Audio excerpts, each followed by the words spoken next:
بنەمای حەوتەم جڵە و بەربدە بۆ هێزی دانانی ئامانجەکان. ئەگەر حەز دەکەیت بەختەوەر بیت، ئامانجێک دابنێ کە بیرۆکەکانت ئاڕاستە بکات، وزە و تواناکانت ئازاد بکات و ئیلهامبەخش بێت بۆ هیواکانت.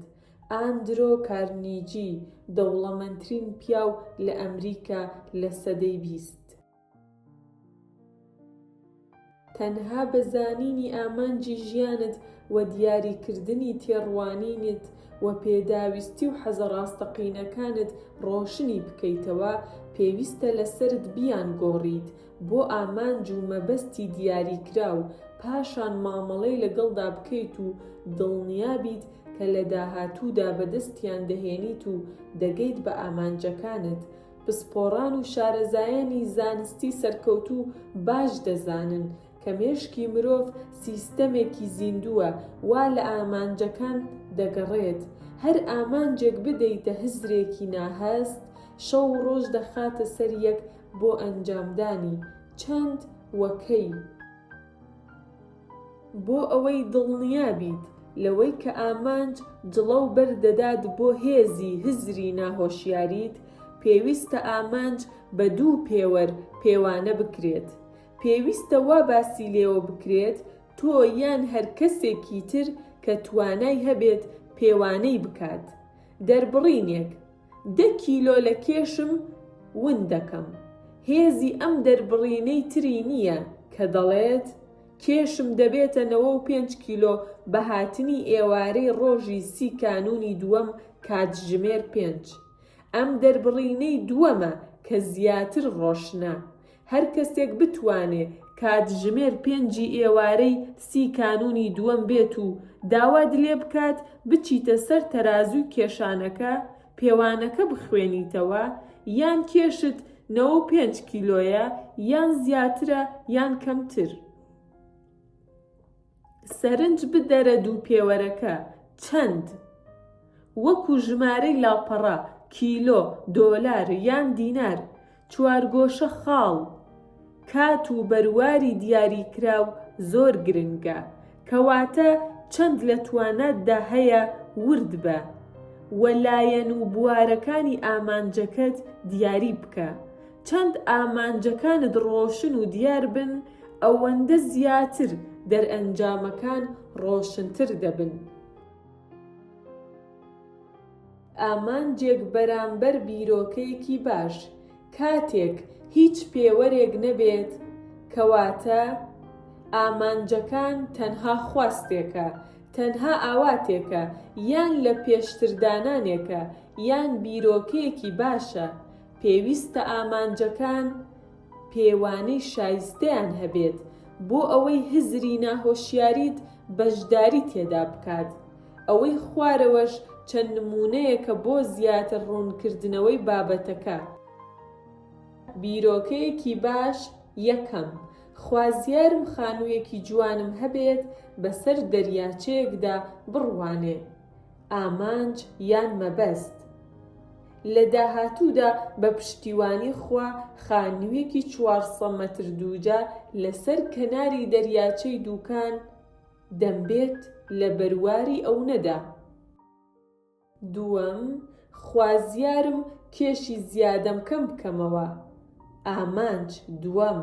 کێشم دەبێتە 75 کیلۆگرام کاتژمێر ئەوەنە و بەرواری ئەوەندە.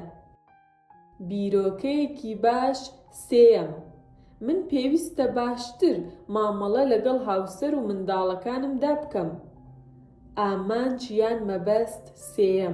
بە پشتیوانی خوا هەڵدەستم بە کڕینی دیاریەک بۆ هاوسەر و منداڵەکانم لە کاتژمێر 7 شەوی پێنجشەمەی داهاتوو. تۆ پێویستت بە چەند ئامانجێکە تا گەشەت پێ بدات. کاتێک ئامانجەکانت دیاری کرد، ئاگاد لەوە بێت کە هەندێک ئامانجی مەزن بنووسی کە تواناکانت گەشە پێ بدا و بەرزت بکاتەوە. سوودبەخشە ئەگەر چەند ئامانجێکت هەبێت بۆ دەستخستنیان پێویستت بێت گەشە بە تواناکانت بدەیت، و سوودبەخشە ئەگەر چەند ئامانجێکت هەبێت کە واد لێ بکات هەست بە نائارامی بکەیت. بۆچی؟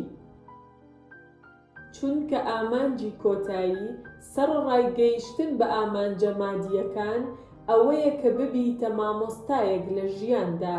بۆ ئەوەی ئەوەش بکەیت پێویستە شارەزایەتیەکی نوێ بەرفراوانکردنی تێڕوانینت سەبارەت بەوەی کە گونجاوە، دروستکردنی چەند پەیوەندیەکی نوێ، فێربوون و زاڵبوون بەسەر ترسەکان، پەژارەکان و بربەستەکان. ئامانجێکی گەورەی پێشکەوتن بەخش دابنێ سەرڕای گۆڕینی هەر بوارێکی تێڕوانینت بۆ ئامانجێکی گونجاو، بۆ پێوانەکردن بۆ هەموو ئامانجە ڕۆژانە و هەفتانە و وەرزیەکان کە بەڕێک و پێکی وای دادەنیت. من تۆهان دەدەم کە ئامانجێکی گەورەی وادا بنیت کە بازێکی گەورە بدات بە خۆت و ژیانی پیشەیت. زۆرینەی ئامانجەکان چاکسازی زیاتر لە ژیاندا فەراهەم دەهێنن. وەکو هەندێک لە یاریەکان وایە. نمونەی یاری بازدان. ئەگەر لە بازدانێکدا خاڵێکی وەها دیاری بکەیت کە لە جیاتی 4 مەتر بگەیتە 10 مەتر، واتە قۆناغێکی گەورەت بڕیوە. بۆ نمونە کاتێک کێشت زۆرە تا ڕادەیەکی بەرچاو دایبەزێنیت، یان نووسینی پەڕاوێک یان وتارێک لە ڕۆژنامە یان لە گۆڤارێکدا بڵاوی بکەیتەوە، یان دانانی یۆبسایتێک لە ئینتەرنێت، یان وەرگرتنی نامەی ماستەر یان دکتۆر. ئایا ئەمانە و چەندین ئامانجی مەزنی تر ئەوە ناهێنێت کە هەوڵی بێکۆتای بۆ بدەیت و بە دڵگەرمیەوە ڕۆژانە بیهێنیتە بەرچاوی خۆت؟ کەواتە هەوڵ بدە ڕۆژانە 3 جار ئامانجەکانت بخوێنیتەوە. دوای ئەوەی کە لیستێک بۆ ئامانجەکانت گەورە و بچووک دانا و هەموویانت تۆمار کرد، هەنگاوی دووەم بەرەو سەرکەوتن ئەوەیە هێزە داهێنەرەکانی هزری ناهۆشیاریت کارا بکەیت. لە ڕێی پێداچوونەوە و خوێندنەوەی لیستی ئامانجەکان ڕۆژانە 2 تا 3 جار کاتی تایبەتی بدەرێ و بە دەنگێکی بەرز ئەگەر گونجاو بوو بە دڵگەرمیەوە بیخوێنەرەوە. ئامانج دوای ئامانج چاو بنووقێنە وەکو ئەوەی کە پێی گەیشتووی. خەم و ترس و بەربەست. گرنگە لەوە تێبگەیت کە بە نووسینی ئامانجەکانت 3 شت دەردەکەوێت کە بەربەست دروست دەکات و خەڵکی دەوەستێنێت. بەڵام ئەگەر زانیت کە ئەو 3 شتە هیچ نییە جگە لە بەشێک لە کارەکە، ئەو کاتە دەتوانیت وەکو خۆی مامەڵەی لەگەڵدا بکەیت. تەنها شتانێکە کە مامەڵەی لەگەڵدا دەکەیت، نەک ڕێگەی بدەیت بربەستت بۆ دروست بکات و بدوەستێنێت. ئەو 3 شتەش لە ڕێگەی سەرکەوتندا بریتیە لە خەم و ترس بربەست. وریابە کاتێک دەڵێیت تۆ دەتەوێت داهاتی ساڵانت زیاد بکات، ڕاستەوخۆ چەند خەمێک دەردەکەوێت، وەکو کەواتە پێویستە کاری زیاتر بکەم، یان کاتم بەدەستەوە نامێنێت بۆ بەسەربردنی کات لەگەڵ ماڵ و منداڵم، یان هەموو کارێک پارەی زۆری پێویستە، یان زۆر ماندوو دەبیت و تەندروستیت باش نابێت.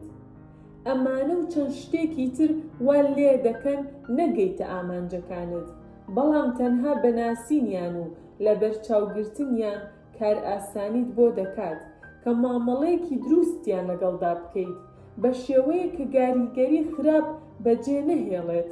لە لایەکی ترەوە هەستکردن بە ترس یەخەت دەگرێت. ترس لە ڕەتکردنەوە لە سەرنەکەوتن، لەوەی گاڵتەجاڕیت پێ بکەن، هەڵەکردن، ئازارچەشتن، زیانکردن. ئەو ترسانەش غەریب و نامۆ نین، بەڵکو بەشێکن لە کارەکە. دوجار بربەستەکان دەردەکەون، بەڵام تۆ هۆشیار و ئاگاداریت کە لە دەرەوەی بازنەی کارەکەدان. پارەیەکی باشت لە بەردەستدا نییە، خەڵکی پشگیریت ناکەن. خەمت نەبێت و مەترسە بربەستەکان جێبهێڵە، ئەوە نیشانەی ئەوەیە کە ئامانجەکەت گەورەیە. لێهاتووی ئامانجە.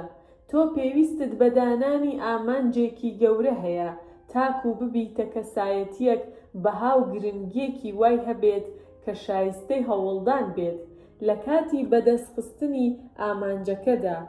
جیم ڕۆن. بێگومان ئەوەی کە دەستت دەکەوێت لە ئامانجی سەرکەوتن بەسەر خەمەکان و ترسەکان و بربەستەکان بریتی نییە لە خەڵات و دیاری وەکو دەستکەوتی مادی، بەڵکو بریتیە لە گەشەکردنی کەسایەتی دەستکەوتوو لە کاتی ئەنجامدانی ئەو کارەدا.